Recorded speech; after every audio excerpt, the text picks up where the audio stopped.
Good evening, everyone, and welcome to Speakeasy. Thank you for being here today. So today we are discussing FGM, which is female genital mutilation, and we have a guest speaker, Rose Ssali, on today. So just to cover some Zoom etiquette, so this is a confidential space. You cannot be identified. You're not showing your video. Please use the chat box if you've got any questions or comments. And we also welcome any ideas for any future shows there too. If you've been affected by any of the subjects that we've discussed today, you can contact us on speakeasy@thebha.org.uk and we can direct you to the correct organisation or person that you would need to speak to for any further support. Yeah, please let's just be respectful of people's views and opinions here today. And we are here to have an open and honest discussion regarding taboo subjects within our communities, and that's what Speakeasy is about. So I'm Chantel and I work at the BHA. I'm Jeff Ukiri. I work at the BHA as well. And I'm Yvonne and I work at George House Trust as a volunteer. Thank you. So hello, Rose. Thank you for being here this evening. Oh, thank you, Chantel, for having me. So would you like to introduce yourself and just tell us a bit about yourself? Yeah, my name is Rose Ssali, and I currently am the Chief Exec for Support and Action Women's Network, which is a grassroots charity based in Oldham. And I'm also the business coordinator for Mama Health and Poverty Partnership, which is a consortium of 11 organizations that work to support and promote the work of Black African women. Amazing, thank you. So I can see you've got a lot of work supporting women in the community there, which is great. And like I say, thank you once again for coming on today. So I'm going to start with what is FGM, and are there different types of FGM, or is it just one type? What is FGM? So according to the World Health Organization, because that's the generic definition that we use, is the partial or total removal of the external female genitalia. And the most important thing is the genitalia is removed for non-clinical or non-medical reasons. And that's why we are here today, because if a child is born with a defect, that's something different, but FGM happens for non-medical reasons. So there's 4 types or 4 classifications. There's more, but they've been broadly classified as 4. And type 1 is clitoridectomy, whereby the partial or total removal of the clitoris. And it's and in very, very rare cases, the folding skin of the clitoris. So that's when everything is removed. That's type 1. And this one is also known as SAWN. Then type 2 is when it's partial or total removal of the clitoris and a labia minora, that's the inner lips, with or without cutting off of the outer lips that surround the vagina. And then type 3, which is considered the worst, is everything is cut off and then stitched together so that the natural vaginal canal is closed. Type 4 is what everything else that's done, where there's no cutting and sewing up and stitching. So that type 4 includes pulling, which sometimes is called elongation.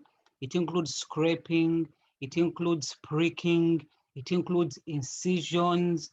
It includes a lot of things that are done to the female genitalia. But the most important thing for us to take away today is it's all done for non-medical reasons. Because if a child is born with a defect, then by all means there needs to be medical intervention.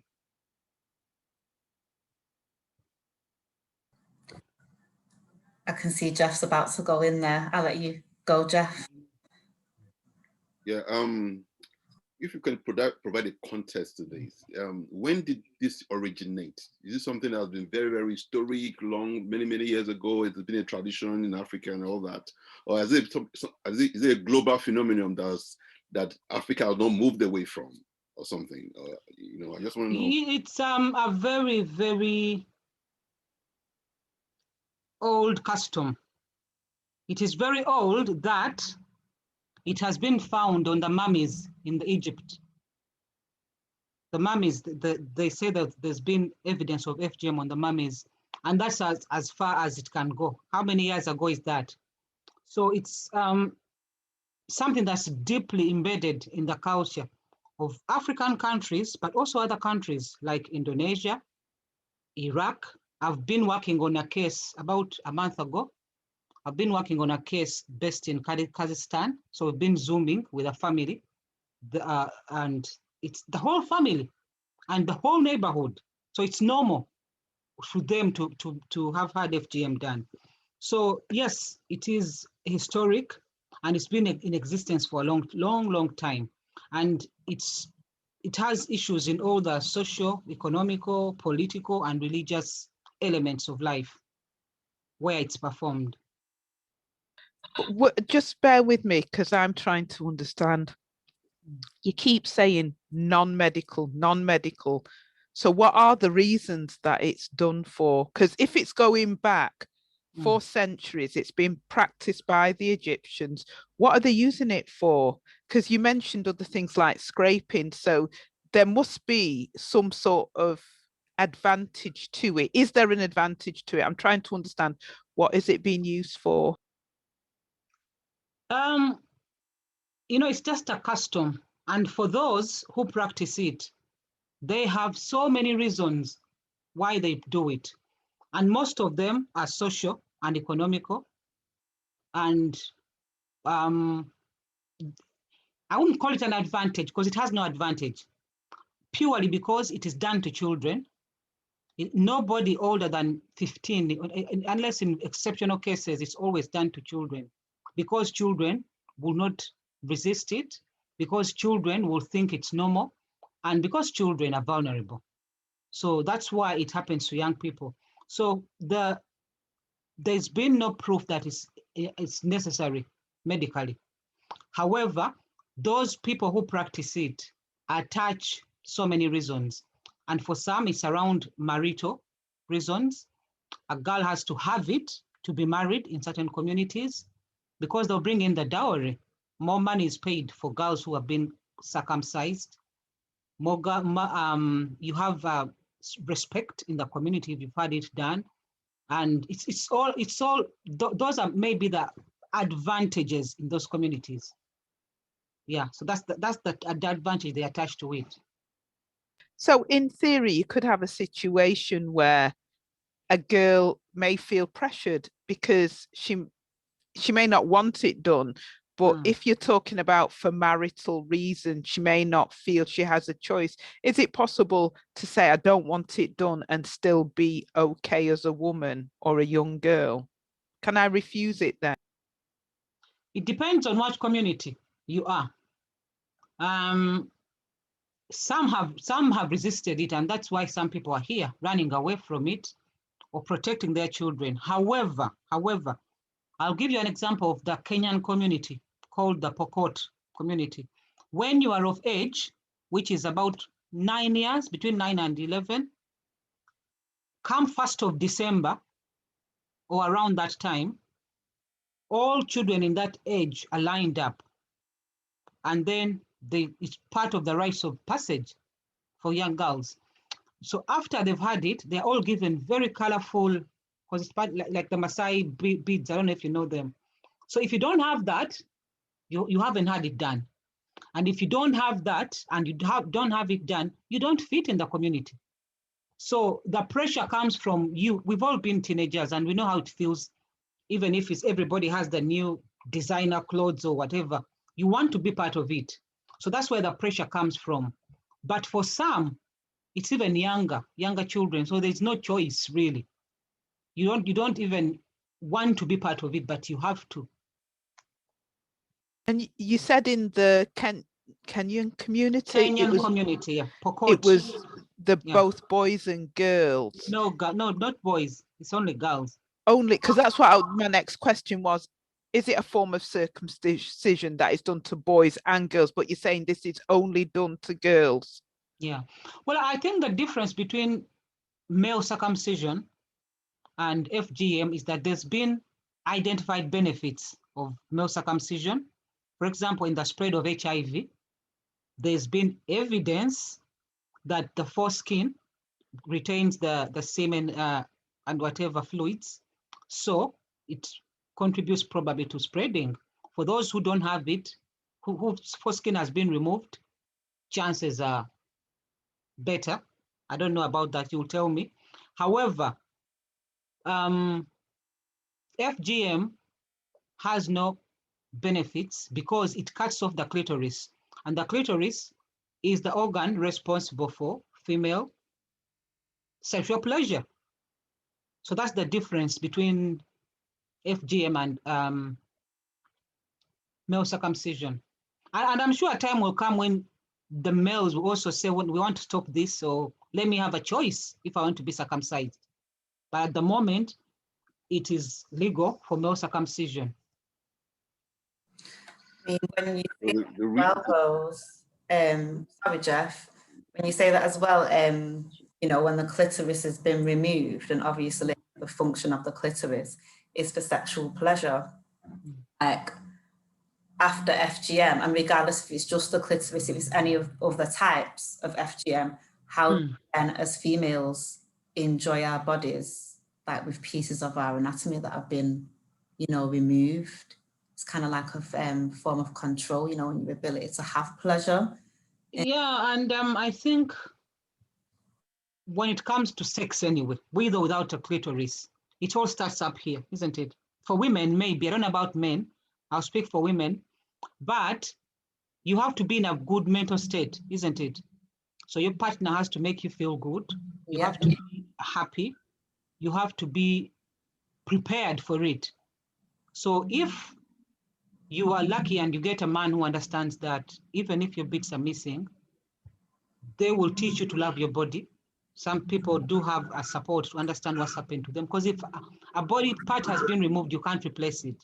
Yeah. However, you can learn to love yourself and make do with what you have. But I think it's all starts up here with proper support. I'm still trying to grasp the concept, because this emanated on the basis of pleasuring men solely, on to acquire money.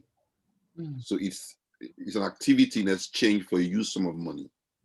That's just been the basis on which this whole concept came about. Is that what it is? Yeah, because it's a cultural practice, and some of, you know, culture is something that's embedded and implanted on us. We don't even question. I'm sure all of us have things that we do because that's how your mother did it, because that's how your father did it, because that's what accepted in the community. And for example, the clothes, who decided that men should wear trousers and women should wear skirts? It could have been the other way around, but we just follow norms that we think are normal. So even in communities where FGM happens, it's normal that members have to be circumcised for male pleasure. That men in that community would rather have women whose clitoris has been cut off because maybe they have the control over them. So it's all, you're right, Jeff, it's all about pleasing men. It's all about control and the patriarchal communities that perpetuate this. I mean, how, just saying that now, like how were men raised with their understanding of FGM? Sorry? I mean, how were men, you know, raised with their understanding of FGM? Like, you know, is it something you're saying, you know, it's done for the patriarchic reasons, like it's a cultural expectation. Has anyone ever challenged that, you know, as a male, for their partner to undergo it if they've not undergone it, or the child to not undergo FGM? Like where do they sit within that? I've been part of 2 different lots of research, and the first one is the Voices of the Community. I don't know if anybody has seen it from Africa. It's available online, and the first one was just generic understanding of FGM, because we wanted to separate what we've read from the data, the statistics, UNICEF, World Health Organization, Forward.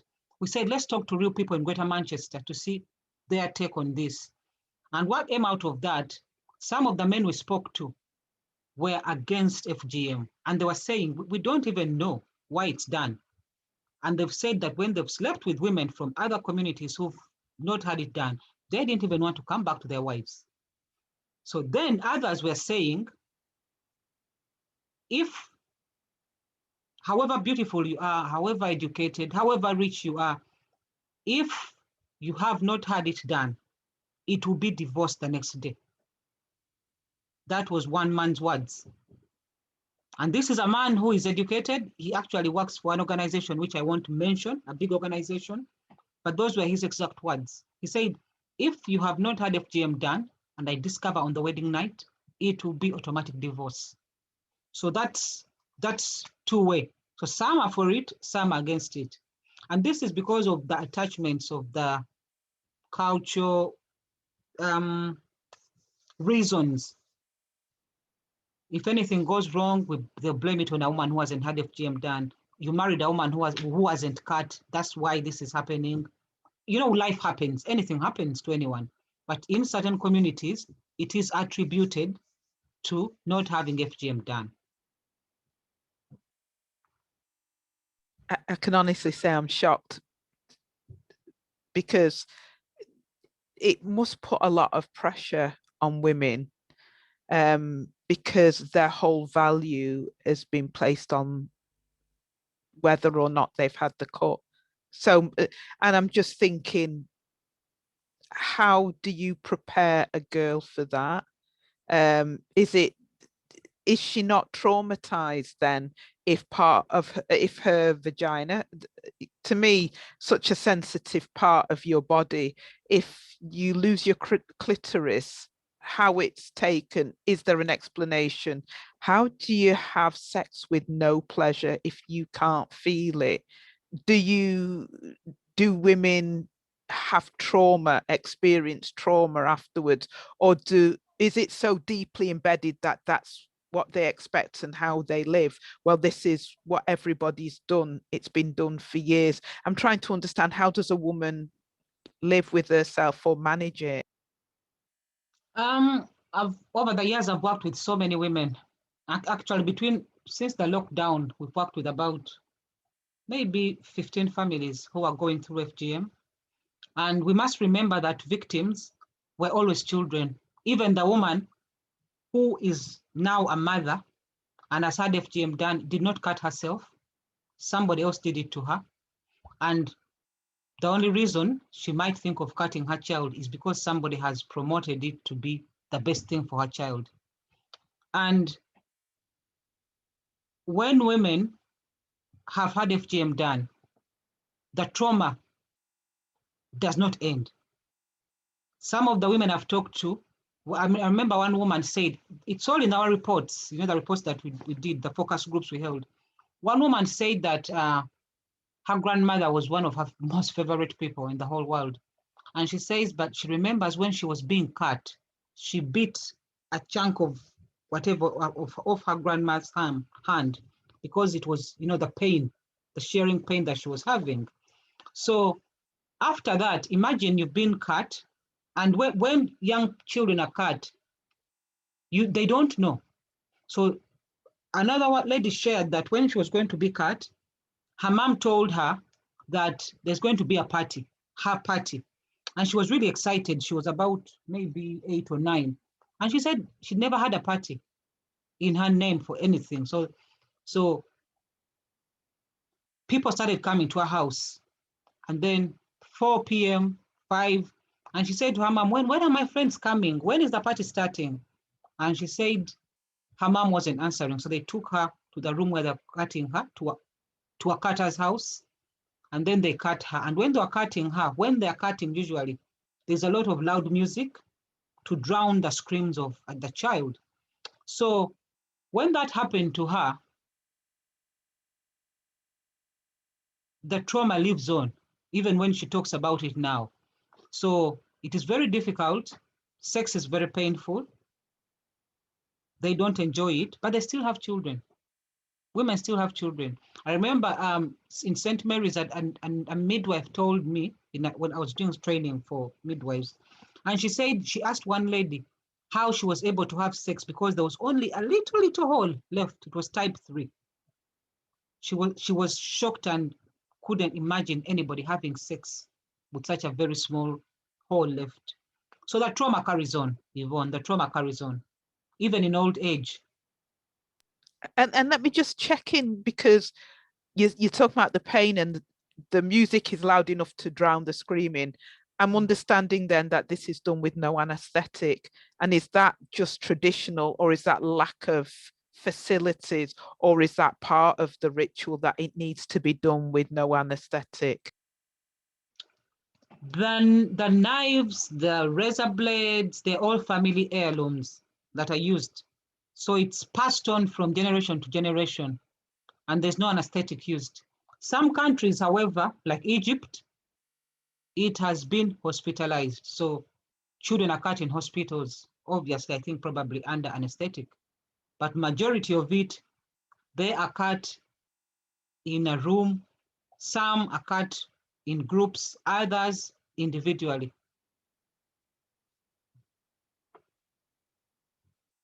Jeff, you are on mute. Can you hear me now? Yes. The first time I heard about FGM or circumcision, a women's circumcision, was when I was in secondary school, and I had a friend, a classmate who was being taken away but that was the first time I heard about it. And then growing up, you hear about, because in Nigeria we have different cultures and different tribes and different ethnicities and values, and so there are aspects of the Nigerian culture that do that. There are also other aspects that do not do that.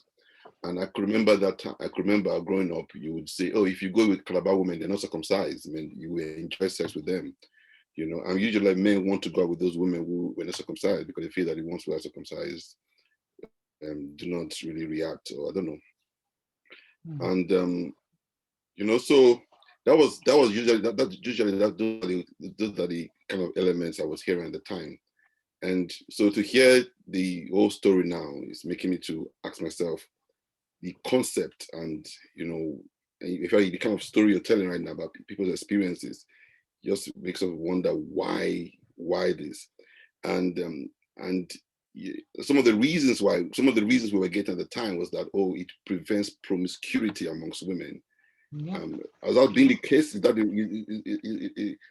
if you make a comparison between those who have had it done and in comparison to those who have not had it done, is there it's not a good thing, but in terms of result, does that achieve any kind of result in that light? Well, because for me, I'm a Christian, and I believe God created us imperfect. We are fearfully and wonderfully made. Each body has its own purpose. Everything on your body has a reason, and they all work in sync. So, well, apart from the nails, because they have to grow off, and otherwise everything else was made to work as it is. It is a miracle how the birth canal opens and a baby comes out, a whole human, and then it closes and goes back to normal. So when a woman is intact as she is, that I agree with you when men say that women who haven't had FGM enjoy sex, it's because their body is intact. Nothing has been cut off. And for those whose bodies have been cut off, that place is supposed to be elastic. The elasticity is gone. And once they have cut, the scarring makes it very difficult. Even in childbirth, many people have died and there's so many complications because of FGM. So some people who have keloids, you know, the African skin that grows, there was a child who had a big keloid as big as a golf ball here in Manchester, in St. Mary's. It's because when they removed her clitoris, that thing started growing, and she couldn't tell her mom because she'd been hurt. So she just thought, if I tell them again, they'll cut me again. So yes, there is a big difference, and our sisters who've gone through it live with the trauma every day. Usually, I have ladies who speak out on it, and they will tell you firsthand what they're going through, how marriages have failed because of FGM, because they don't enjoy sex, and sex is the intimacy that keeps relationships called marriages.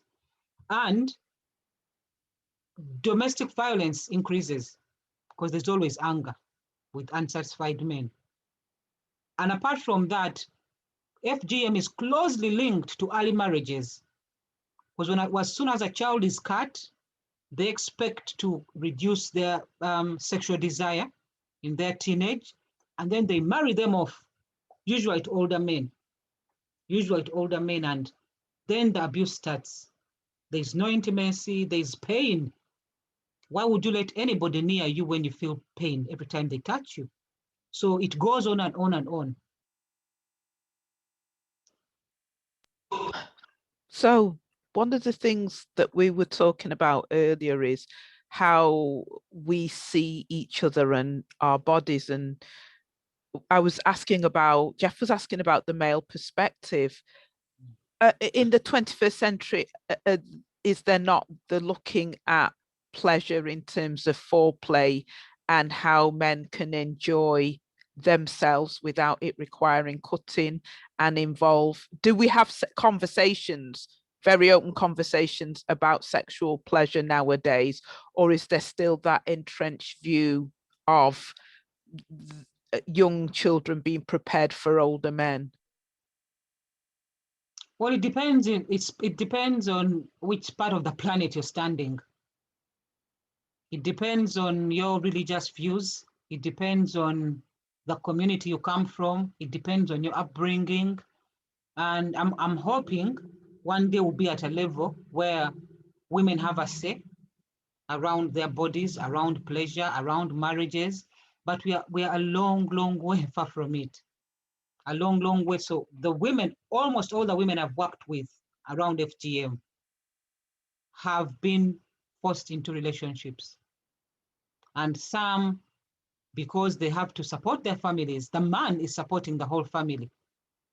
And some, because their families know no better, they've been promised to this male, to this man for a long, long time. And things end up being stuck there with nobody to help this young woman or women. And there's no space to talk about these things in most of the communities that we work with. Nobody tells you what prepares you for marriage anyway, but there's certainly no space to come and say, I don't think this is going right. You're expected to be a strong woman. You're expected to please your husband. You're expected to be a good mom. You're expected to be perfect in every way. That's the only side of women that the world wants to know. And we all know, being women, that's how the world is. You have to be perfect all the time.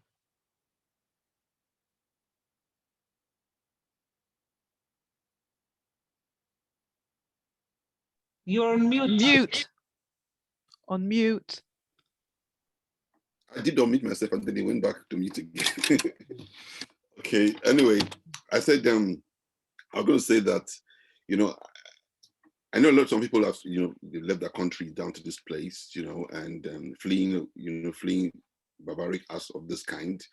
And also, but I'm very surprised that there was a case recently, I don't know, was it last 2 years ago, 3 years ago, when a lady was convicted, and I think she and her husband or something, for trying to carry out such act on their children here in the UK. So I wonder how that can go on in the UK. They come with their tools from wherever they came from, and, you know, hoping to carry it out on their kids right here in the UK. How is that possible? Most FGM cases are historic. So these are children who have come from wherever, or parents who have come, women who have come as young girls and they've been cut elsewhere. However, people will try things anywhere. They'll try because that culture is embedded. And that is why we have a lot of work to do to raise awareness, because people like that don't think things through. Chances of their child marrying somebody from their particular tribe are reduced the minute you come to the UK. So, but people think if my child is not cut like me, she won't find a husband. So that is why people want to cut their children, and that's why they cling to culture. However, in that particular case, things didn't add up for me, because this is a woman who comes from a community that does not cut. They pull the community she comes from. And the husband or the father of the child was not even from a FGM practicing community. So whatever happened there, I don't know the professionals who were in the room. I don't know who they consulted. I don't know who they talked to. But I don't know why that outcome was like that. Because she certainly doesn't come from a cutting community. And the husband, so what if she was cutting a child, who was she cutting it for? So the other aspect is the professionals in this country need a lot of cultural competence. They need a lot of understanding, because the minute they see a woman who's been cut, automatically they think, oh my gosh, she's going to cut the child. But there's so many cases where people have been criminalized when they are not even intending to cut their children. And majority of the cases are historic.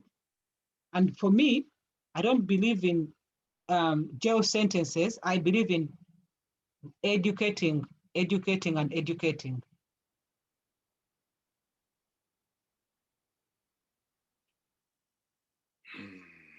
What happens if you are found to be someone who has cut an individual, or someone who's assisted in taking someone to go and be cut? What's the sentence for that? What happens there? 14 years. 14. Get 14 years, yeah, in jail.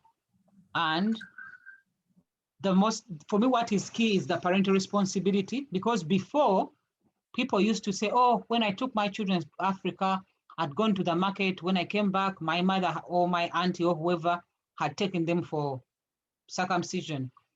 The law has been upgraded to say, no, you have parental responsibility.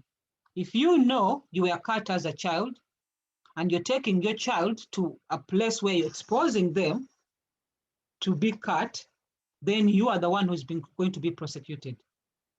And before, if you are cutting, that's the old law before the FGM summit in 2015, before it became mandatory. You could take your child and make all sorts of excuses. Now, it's impossible. You are held responsible for your child, because you know what happened to you is most likely to happen to your child, and you are exposing that child. So there's a lot of, first of all, there's mandatory reporting for when a woman has been a victim of FGM. And there is also a lot of an FGM protection order, which they can acquire to stop a child leaving the country or living with its parents if they're deemed to have to probably put this child at a risk. Can you tell me more about how, because when you say criminalize, I think my concern is that it drives the practice underground, that you even taking the child out of the country said makes no difference. I am a responsible parent. If you criminalize, people become frightened and hide, and it's almost like this is such high stakes. If families are depending on a girl marrying into a family for more money so that they are looked after, I can see why people would continue the practice.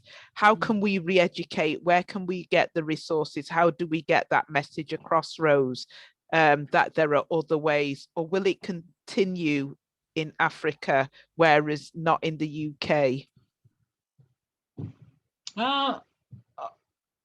If FGM is criminalized, or if the people who come out to say, I've had FGM done, I'm here, I've had FGM done, are looked at as criminals instead of victims, it will definitely carry on underground. And what I think we need to do, what we've been doing for the last few years, is raising awareness, and not just the voluntary sector, but the government as well. There's been a lot of raising awareness since that summit in 2015, and mandatory reporting as well, which started in October of the same year. It has really helped to raise awareness on the issue, outlining and showing people the effects it has on a child's body, right from childhood up to old age, during pregnancy, psychologically and emotionally, and everything that what it takes away from the child. That's the only way forward, educating communities, not just here, but also Africa, because of migration, FGM is everywhere now. It's not just in Africa. People come with their culture. We all came with our culture wherever we came from. So this should be something that we all get to work on together, providing resources and raising awareness. At the moment, since 2015, there's been a lot of raising awareness. However, when people have been identified that they've had FGM done, what has now happened, or what is happening, is that there's a lot of awareness. People have come up. If you look at NHS Digital, they have a lot of statistics. And recently, the one for between 2020, April 2020, and the end of 2020, there was 6,590 cases reported. And just between October and December 2020, 1,630 women and girls have been reported have been presenting as having had FGM done. So I can't wait to see the actual data when it's all added up over the years since the mandatory reporting started. It will be a big number. And these are the ones who have sought support for maybe other reasons. Some have presented as pregnant, others have had smears and all that. So the number of those who are still not known is great. There's still so many who have not yet been found as having had FGM. And that's in this country? In this country, NHS Digital, yes, is in this country. I had no idea. And I'm just saying that, how do you report, like, is that when people find out when they're going in to have a baby, or is it because someone, I mean, what are the signs, you know, to say a child's undergone FGM, like what's the reporting? First of all, the adults who, most of these are adults, I think of 475 of last year's statistics, 475 were children under 1. Yeah, there are children under 1 of the statistics that are provided on NHS Digital. So reporting happens when you go to have a baby, because remember, it's a cultural practice. So you can't wake up and go and report. For example, I've got pierced ears. I can't wake up and go and report that I've pierced my ears, because it's normal to me, to women do pierce their ears. So for people where FGM happens, they don't go and report because it's normal to them. It's okay. However, when they go for antenatal checkups, when they go for cervical smears, when they go to have babies, that is when they are picked up, and then the children are also brought in, majority of whom sadly have already been cut. I remember when we did the Eritrean community, we did a focus group, and we went to a certain center where there was lots and lots of women, and we held the focus group in a little place upstairs, and we could see so many women down below. So when we asked one of the women, we said, oh, we are here to talk about FGM. In a conversation before the focus group, she said, oh, what do you want to know? Because we've all had it. And I said, what do you mean? She said, oh, us here and all of them there. We've all had it done. And I said, oh. And then she said, yes. And so have our children. And so have our children. And this was a room that had about 200 women and little children, plenty of children. So, and they are, majority of them are just coming to the country through the Gateway Project. And that was the state. So in that case, even if you report all of them, the jails will be full. So will you lock up the children as well? So in such cases, it's just talking and talking and talking, educating. I mean, how do you know that someone had undergone FGM? Like Jeff was saying, he found out when he was at school. I mean, is there telltale signs? Like, how would I know as a practitioner as well? As a practitioner for children, first of all, I watched a documentary about two little children. Somebody was following them around shortly before they had FGM done. They were in a poor African country. They were happy, living their little life, running to fetch water, playing with others outside. The morning after they were cut, it was painful to watch. The smiles were gone. The way they were walking, they were not interacting and talking to other people. They just kept, their sisters. So it was just the two of them after that. It was just the two of them. So for young children, they'll become withdrawn. They will not want to interact. Their parents will encourage them not to go for sports activities where they might have to change in school. And I remember one girl who, from a Somali community in London, she was sharing that everybody in the community had had it done except her. And how others found out is because when she went to the toilet, if you've had FGM done and you've been stitched up, the urine will just be a little trickle because the urethra sometimes is also stitched up. And then this girl, when she went to the toilet, they could hear the urine coming out. And then she was reported in the community. They had to move from London to Scotland because they were not accepted in the community, and life became hell after she confirmed that, yes, I haven't been cut, so what? So yes, there are so many ways of identifying, and one of the biggest ones, unfortunately, is the trauma, the obvious trauma these children undergo, and the change is enormous. So you're saying there is psychological, sorry, Jeff, I'll back off and let you ask your question. Sorry. It's very horrible to hear this kind of stories that you're talking about, you know, because personally, when you had experience, maybe during sex, you hear somebody, you know, in pain, and you wonder what's wrong with this person. Why is she in pain? Well, having sex with her, she's crying. What's wrong?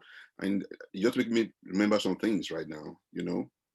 But and also, you remember you talked about a guy that you went for somewhere, and then somebody was living in the UK who said he cannot marry somebody that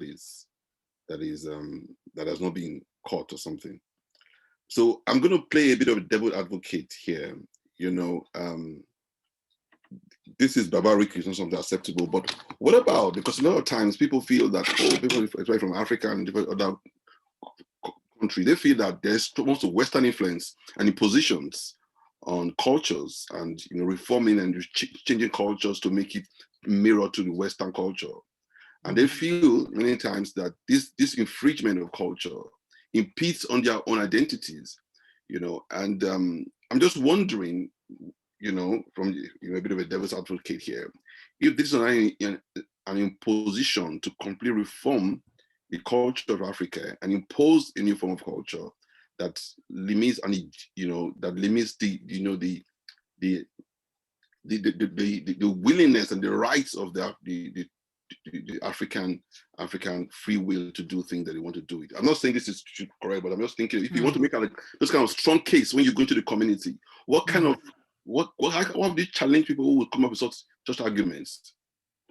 It's two-way, Jeff. One, I think we'll all agree that cutting off somebody's organ is not right. If somebody came and cut off your finger, just a little tip or just your nail, that would be infringing on your human rights to have your finger. 2, we all agree it's child abuse because it is done to children who are under 18 who cannot make an informed choice about whether they want that part of their body off or not. 3, it is done forcefully. Nobody, all the women I've talked to, nobody says, oh, when I was having FGM, I enjoyed it, like, you know, I was having my hair or whatever. It is painful. People are fighting when it's happening to them. So I am very strong about my culture. I come from Uganda and I'm very proud. But there are aspects of my culture, and FGM is one of them, because many people in Uganda do type for FGM. And the moment it's infringing on anybody's human rights, the moment somebody is made to do something that they don't like, which impacts on their life forever, it impacts on their childhood, it impacts on their teenage. Some teenagers have said, those who have elongated labia, that they don't want to go swimming.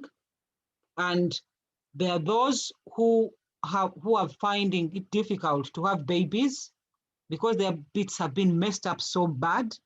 There are those who have so many complications. I've watched a woman who could not sit for weeks after having a baby. I've spoke to women who have sat next to their dead babies and they were blamed for having a dead baby. But this is because they were stitched up.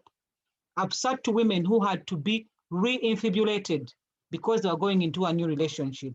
So all that, we have rich culture, which I support, which is wonderful. What makes us as Africans. However, the minute it is harmful, and it doesn't matter what culture it is, it has to be stopped.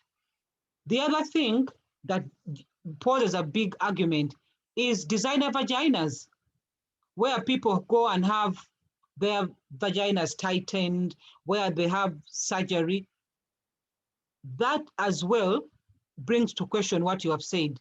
Well, if FGM is done for non-medical reasons, what about designer vaginas? Because they're accepted. So there's an argument there sometimes. However, from the African culture perspective, it is abusive. It is abusive because it is painful and people who it happens to are children. You could argue then from that point of view that a designer vagina is a woman choosing to have the operation. She's choosing, so at an adult age, and the distinction is that FGM, you said, can happen to children less than a year old. Yes. And I think you pay for it. Is it available there? No. So only rich people can afford to do that. So yeah, it's abusive because it mostly happens to children. But even it's banned to do it to adults, because even them adults are also coerced. Nobody wants to be cut. Nobody chooses.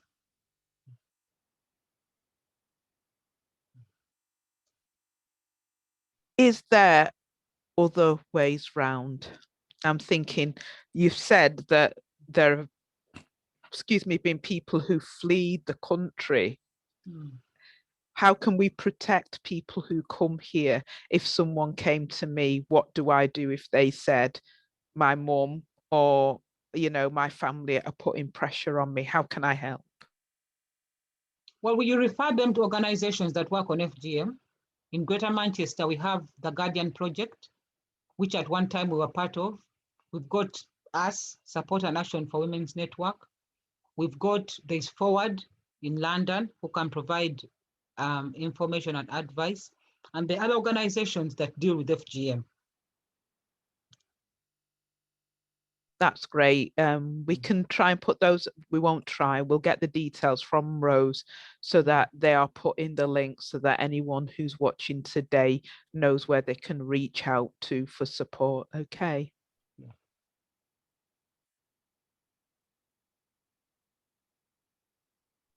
It's been, to say I'm lost for words is an understatement. you've given me so much to think about. But I think, because I work for George House Trust, we deal with women who are also HIV positive as well. And so I'm beginning to understand the scale of cultural context, because it's difficult to work if you don't understand the communities that you're working in. And I know that a lot of the women that I see are talking about isolation. And even in this chat, I'm beginning to understand that your place in your community is really, really important. And so it's not just as easy to say, step out of it. And it's making me rethink how I can support women, not only with FGM, but HIV, because at the end of the day, they come from their own into a foreign country or culture, and still in some ways will need their community. And it's how I support them in that, whether it's FGM or HIV. Yeah, thank you very much, Yvonne. And it is very difficult for you to live outside of your community, because then you lose your identity, you lose who you are. But at the same time, it's very brave to take a step. And many women are protecting their children because they are living the consequences of having been cut, and they want to protect their children.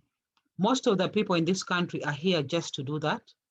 And they've got, they're reliving the horror stories through immigration, through the NHS. Some have children removed.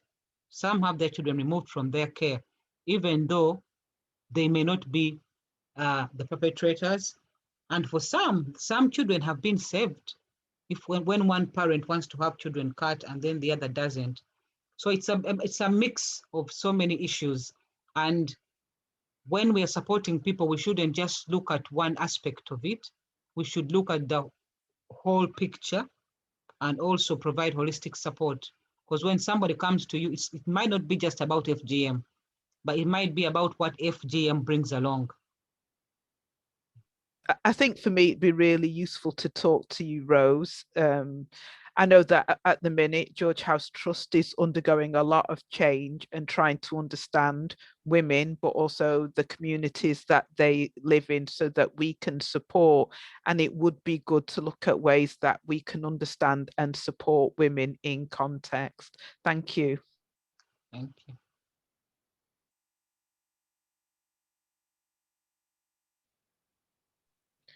So we're nearly out of time. Does anyone have any last thoughts or any questions that they would like to raise with Rose or any of the other team?